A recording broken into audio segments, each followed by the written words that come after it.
আমরা বরাবরই বলেছি যে এখানে আমরা কোনো রাজনীতি দেখব না, এখানে কোনো পক্ষপাতিত্ব করব না। প্রচলিত ভাষার গণপ্রজাতন্ত্রী বাংলাদেশ সরকারের ডক্টর ইসাকুল শাহী, উপাচার্য মহাদয়কে জনাব মোহাম্মদ রাফুল সালাম ঠাকুরগাঁও 3 আসনের আসন গ্রহণের জন্য নিবেদন করছি।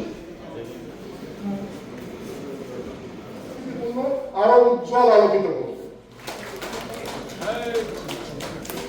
আজকে আমাদের ঠাকুরগাঁর জনগণের অনেক পুরনো একটি আকাঙ্ক্ষা পূরণ হতে চলেছে এবং ঠাকুরগাঁ বিশ্ববিদ্যালয়ের যে মনোগ্রাম, সেই মনোগ্রামের উন্মোচন আজকে এখানে করা হলো।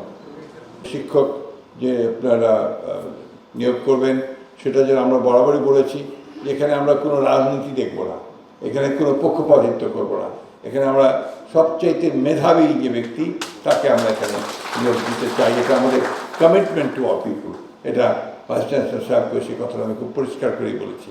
এখানে আমরা শিক্ষকের ক্ষেত্রে আমরা কোনো রকমের কোনো কিছু করতে চাই না। অতীতে অনেক সাফার করেছি আমরা, আমাদের শহীদ জামালকে নিয়ে আমি সাফার করেছি। সে ফার্স্ট ক্লাস ফার্স্ট হলো তার ডিপার্টমেন্টে, অথচ তাকে আমরা ঢাকা বিশ্ববিদ্যালয়ে চাকরি দিতে পারিনি। এটা আমাদের জাতির ব্যর্থতা বলে আমি মনে করি, দুর্বলতা, যে আমরা এত মেধাবী ছাত্রদেরকেও পরবর্তীকালে এটা আরও বেড়েছে, যেটা উনি খুব ভালো করে জানেন আমাদের। এই জন্যে আমাদের বিশ্ববিদ্যালয়ে যেন এই ঘটনা না ঘটে সেটা আমরা নজর রাখার জন্য বলবো।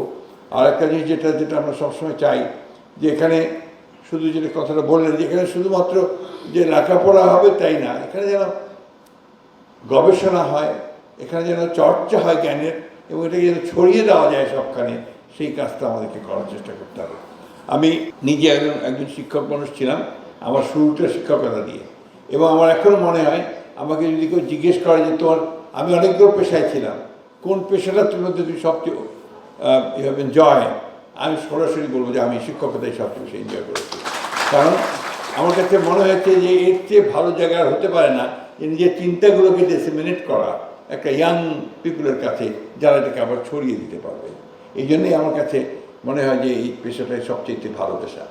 সেই বিষয়ে আমরা এখানে আমাদের ঠিক যেটা আপনার খুব বড় ইন্ডাস্ট্রি নেই, বড় ব্যবসা বাণিজ্য নেই, আমাদের মানুষ খুব দরিদ্র বটে, কিন্তু এটা যেন শিক্ষার জনপদ হিসেবে গড়ে ওঠে, সেই কাজটা আমরা চেষ্টা করতে পারি।